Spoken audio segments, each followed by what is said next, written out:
Construction ஃபீல்டில் ஒரு ஜாம்பவானா இருக்கக்கூடியவர் தான் நம்ம சேர்மன். அவருடைய ஸ்பீச் எப்படின்னு பார்ப்போமா? ஓகேவா? நல்ல ஒரு கை தட்டிங்கன்னா அவரை வெல்கம் பண்ணுங்க. Welcome sir.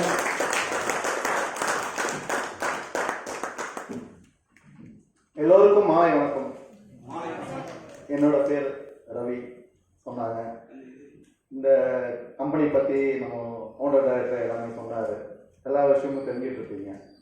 கன்ஸ்ட்ரக்ஷன் ஃபீல்டில் வந்து பார்த்தீங்கன்னா நான் ஒரு 30 வருஷமாக நான் வந்து பண்ணிகிட்ருக்கேன். ஒரு 10 இயர்ஸ் வந்து ஒரு சைட் இன்ஜினியராக ஆல் ஓவர் இந்தியா ஃபுல்லாக ஒர்க் பண்ணியிருக்கேன். ஸோ அது கன்ஸ்ட்ரக்ஷன் ஃபீல்டில் ஒர்க் பண்ணும்போது நிறைய விஷயங்கள் தெரிஞ்சிட்டு இருக்கோம். என்னென்னா ப்ராக்டிக்கலாகவும் பார்த்துருக்கோம், தியரட்டிக்கலாகவும் பார்த்துருக்கோம். கஸ்டமர்கிட்ட கிளையண்ட்டுக்கிட்ட எப்படி சாட்டிஸ்ஃபை பண்ணணும். ஏன்னா ஒவ்வொரு பில்டிங் ஒவ்வொரு இதுலையும் நம்ம பார்த்தோம்னா கஸ்டமர் வந்து என்ன பண்ணுவாங்கன்னா, நம்ம ஒர்க் பண்ணும்போது நம்ம நல்லா ஒர்க் பண்ணுவோம், எல்லாமே நல்லா பண்ணி கொடுப்போம். ஆனால் வந்து நம்ம என்ன சொல்ல வரோமோ அந்த கிளையண்ட் வந்து சாட்டிஸ்ஃபேக்ஷன் இருக்காது. ஃபினிஷிங்கில்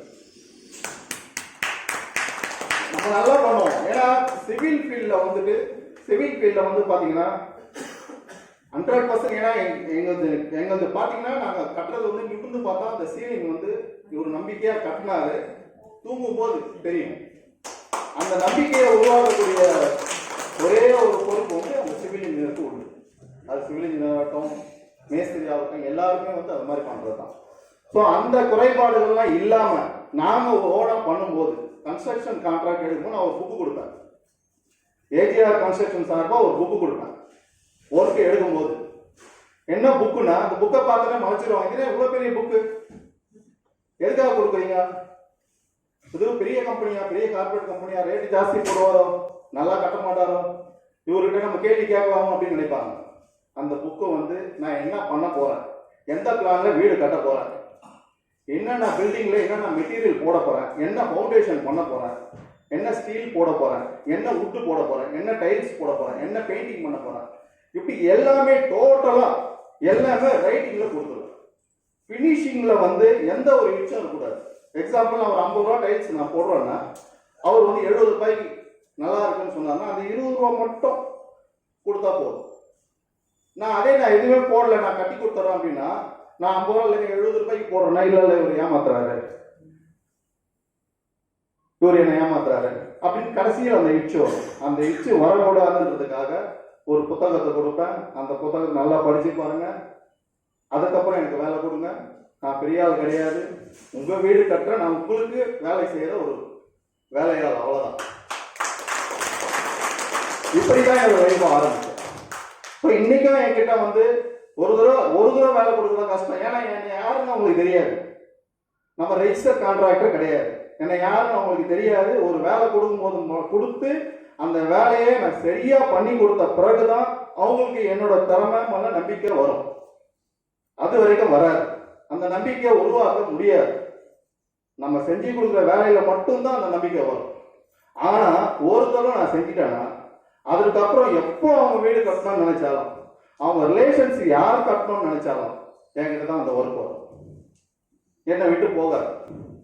அது மாதிரி என்னோட தொழிலை வந்து நேசிச்சு விஷன் எல்லாரும் சொல்லுவாங்க. எனக்கெல்லாம் எப்படின்னா, ஒரு வீடு கட்டணும் அப்படின்னா பிளான் போடும்போதே இந்த ரூம் இப்படிதான் இருக்கும், இந்த இடத்துல கட்டில் போடணும், இந்த இடத்துல பீரோ வைக்கணும், இந்த இடத்துல ஜன்னல் வைக்கணும், இந்த இடத்துல பாத்ரூம் பண்ணணும், இந்த இடத்துல மெயின் என்ட்ரன்ஸ் வைக்கணும், ஒரு விஷுவலோடய வந்துடும். அது அந்த தொழில் பண்றவங்களுக்கு அது தெரியும். அந்த விஷுவல் தான் வந்து நம்ம சக்சஸ்ஃபுல்லா நிக்க வைக்கும். இது கன்ஸ்ட்ரக்ஷன் ஃபீல்ட்ல எனக்கு வந்து இது வரைக்கும் ரெகுலர் கிளையன்ஸ் இருக்காங்க. புது கிளையன்ஸுக்கும் பண்ணிட்டு இருக்கோம், சக்சஸ்ஃபுல்லா பண்ணிட்டு இருக்கோம். கன்ஸ்ட்ரக்ஷன் ஃபீல்ட்ல property developers, AGR property developers நாங்கள் 2009 பண்ணிட்டு இருக்கோம். கிட்டத்தட்ட 2000 கன்ஸ்ட்ரக்ஷன்ல இருக்கோம். 2009 ப்ராப்பர்ட்டி டெவலப்பர்ஸ் நானும் என்னோட தம்பியும் பண்ணிட்டு இருக்கோம். சின்னதாக ஆரம்பித்தோம், பெரிய கம்பெனி கிடையாது, சின்ன கம்பெனி தான், வளர்ந்து வருகின்ற கம்பெனி தான் ஏஜிஆர் ப்ராப்பர்ட்டி டெவலப்பர்ஸ். இதை எப்படி ஆரம்பிச்சோம்னு சொல்றேன். 1996 ஒரு சின்னதா ஒரு இடம், என்கிட்ட வேலை செய்யறவர், என் கூட வேலை செய்யறவர், 96 நான் சைட் இன்ஜினியரா இருக்கேன். என் கூட வேலை செய்யறவர் அவர் பேர் வந்து கொலஞ்சின்னு ஒரு கார்பெண்டர்.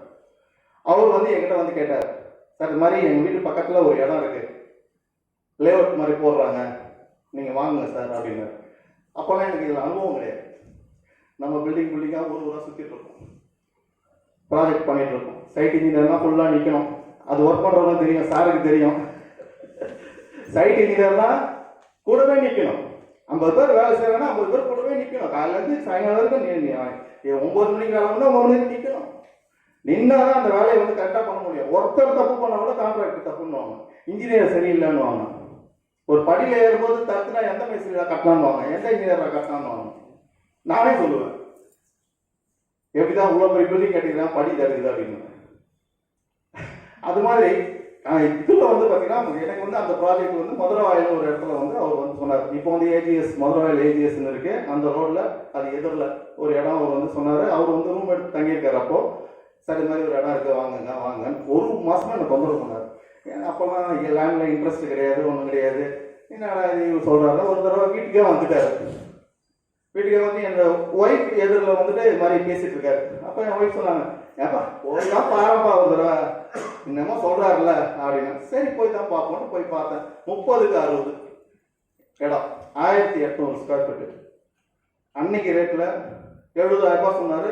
பேசி 4,000 ரூபாய் கம்மி பண்ணி 66,000 ரூபாய்க்கு 30க்கு 60 1800 ஸ்கொயர் ஃபீட்டு 96ல் நான் வாங்கினேன். அப்போ அவ்வளோ பணம் கிடையாது. 20,000 30,000 வீட்டில் நகையெல்லாம் பண்ணாங்க. பண்ணி அந்த இடத்த வாங்கினேன் 96ல். 99ல் அந்த இடத்த 2,10,000 ரூபாய்க்கு பார்ட்டி வராங்க. அப்போ அந்த லேண்டு போட்டவர் அவர் வந்து சேம்பர் ஓனர். அவர் பாக்கியலட்சுமி நகர் அந்த இடத்தோட பேரு. அப்போ வந்து சொல்றாரு, பைபாஸ் இங்க வருது, இங்க ஒரு அமெரிக்கன் ஸ்கூல் வருது அப்படின்னு சொன்னார். ஆனால் நம்ம என்ன எப்பவுமே நம்ம என்ன சொல்லுவோம், சொல்லுவாங்க அவங்க சொல்றது சொல்லிட்டு போட்டோம், நம்ம நேரத்தில் அதெல்லாம் கேட்கணும் அப்படின்னு. இவர் வந்து அந்த கார்பெண்டர் வந்து நம்ம கிட்ட ப்ரெஸ் பண்ணதுனால தான் அந்த இடத்த வாங்கினேன். உண்மை அதுதான். அந்த லேண்ட்லார்ட் சொன்னது இவர் சொன்னதெல்லாம் நம்ம நம்பல. நான் நம்ப மாட்டோம். அது எல்லாருமே ஒரு ஜென்ரல் இது எப்படின்னா, நம்ம வந்து இவர் விற்கிறதுக்காக சொல்றாரு, எல்லாரும் அதுதான் நினைப்போம். இவர் விற்கிறதுக்காக சொல்றாரு. நம்மளுக்கு நாளைக்கு வந்து 1 லட்சம் ரூபாய்க்கு வாங்கிட்டு 1 கோடி ரூபாய் ஆச்சுன்னா அப்போ ஒன்றும் சொல்ல மாட்டோம். அப்போ நான் தான் வாங்கணும், நான் ஜட்ஜ் பண்ணி நான் வாங்கணும். மைனஸ்ல போச்சுன்னா அவன் என்னை ஏமாத்திட்டானோ. இது வந்து நம்மளோட இயல்பு. ரிஸ்க் எடுக்கிறதுக்கு தயங்குவோம். அன்னைக்கு ரிஸ்க் எடுத்து விரும்பல. ஆனா அவர் வந்து என்னை வந்து கேட்டார், நீங்க வாங்குங்க வாங்க. ஏன்னா அவரு என்ன ஒரு 600 ஸ்கொயர் ஃபீட் வாங்குறாரு. அவருக்கு பாதுகாப்பு என்ன கொடுத்தாரு இருக்கலாம். ஆனா எனக்கு ஒரு வாய்ப்பா அது வந்தது. 2,10,000 ரூபாய்க்கு அந்த இடத்த வித்த. அப்படியே என்ன பண்ணேன், ஏன்னா எனக்கு முகப்பேரில் ஒரு இடம் 5 லட்சம் ரூபாய்க்கு, ஒரு 800 ஸ்கொயர் ஃபீட் 5 லட்சம் ரூபாய்க்கு அந்த இடம் வாங்குறேன். அது வந்து ரெசிடென்ஷியல் ஏரியா வாங்குறேன். 800 ஸ்கொயர் ஃபீட் 5 லட்சம் ரூபாய் போது அப்போ வந்து ஒரு ப்ரமோட்டர் என்னை அப்ரோச் பண்றாரு. சோழிங்கநல்லூர்ல ஒரு கிரவுண்டு 2 லட்சம் ரூபாய். சோழிங்கநல்லூர் ஜங்ஷன்ல பிரதியங்கரா கோயில் பக்கத்துல ஒரு கிரவுண்ட் 2 லட்சம் ரூபாய். நான் சொல்றது 2000 96ல் வாங்கினேன், 2000ல் விற்கிறேன். 2000ல் இடம் மறுபடியும் வாங்குறதுக்கு முகப்பேரில் பார்த்துட்டு வந்துட்டேன். அப்போ வந்து என்னை அப்ரோச் பண்ணுறாரு, முகப்பேர் அண்ணா நகரில் நம்ம இருக்கோம், சோழிங்கநல்லூர் 25 கிலோமீட்டர், அங்கே போய் வாங்கணுமா, காடு மாதிரி இது, ஒரு மண் ரோடு. அவர் சொல்கிறாரு, சார் ஐடி கேரிடார் வருது, பெரிய பெரிய அப்பார்ட்மெண்ட் வரப்போகுது அப்படின்னு சொல்கிறாரு. இதே தான் சிரிச்சேன். நீங்கள் சொல்கிறீங்க சார், கரெக்ட் தான், பார்த்துக்கலாம் சார் அப்படின்னு. நம்பல. இப்போ இருக்க மாதிரி பெரிய இதோ யூடியூப்போ அந்த இதுவோ இதுவோ அப்போ அவ்வளோ கிடையாது. காரணம் ஒன்று சொல்லி சொல்றதை நம்பி வாங்கணும், இல்லைன்னா நம்ம ரிஸ்க் எடுக்கணும். ரிஸ்க் எடுக்க விரும்பல. இங்க வந்து 5 லட்சம் ரூபாய்க்கு சின்ன 800 ஸ்கொயர் ஃபீட்டு வீடுங்களுக்கு நடுவில் ஸ்கூல்லாம் இருக்கு, அங்கே வாங்கினேன். அங்கே கட்டினா அதோட இன்னி இது வந்து 2 கோடி ரூபாய். 5 லட்சம் ரூபாய் இன்வெஸ்ட்மெண்ட் பண்ணது வந்து 2 கோடி ரூபாய். ஆனா சோழிங்கநல்லூர்ல ஒரு கிரவுண்ட் 2 லட்சம் ரூபாய் வாங்குது, இன்னைக்கு ஒரு கிரவுண்ட் 5 கோடி ரூபாய். 2 கிரவுண்ட் வாங்கியிருக்குன்னா 10 கோடி ரூபாய். எதனாலனா முகப்பேர் அண்ணா நகர்லாம் டெவலப்டு, ஆல்ரெடி டெவலப் ஆயிடுச்சு. டெவலப் ஆகிற இடத்துல பார்த்தீங்கன்னா மல்டிபிள் அதிகமாக ஆகாது, ஒரு 10% 15% அப்படிதான் ஏறும். ஆனா அதே சோழிங்கநல்லூர் வந்து டெவலப்பிங் அப்பதான் ஆகுது. அப்ப ரிஸ்க் எடுத்து தயங்கணும்.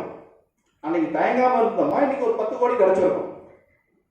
ஸோ அந்த தயக்கம் தான் என்ன பண்ணுச்சு, ஏன் நம்ம வந்து லேண்ட்ல இவ்வளோ இன்வெஸ்ட்மெண்ட் பண்ணா நமக்கு லாபம் வருது, ஏன் அந்த தொழிலை நம்ம பண்ணக்கூடாது, நம்ம ஏன் பண்ணக்கூடாது அந்த தொழிலை நம்ம பண்ணி நம்மளோட லாபத்தை எல்லாருக்கும் பகிர்ந்து கொடுப்போம். அப்படி யோசிச்சோம், நாங்க யோசிச்சோம் இந்த மாதிரி ஏன் அது மாதிரி கன்ஸ்ட்ரக்ஷன் நம்ம பண்றோம். ஏன்னா நம்ம அந்த ஃபீல்ட்லயே இருக்கோம், நமக்குன்னு இடம் வாங்குறோம், நமக்குன்னு கட்டுறோம், நமக்குன்னு விற்கிறோம். இப்போ லேண்டா வாங்கி மனையா பிரிச்சு, ஏன்னா அதுல அனுபவம் இருக்கு. நாங்க வெளியே போய் கான்ட்ராக்ட் கொடுக்கறது கிடையாது.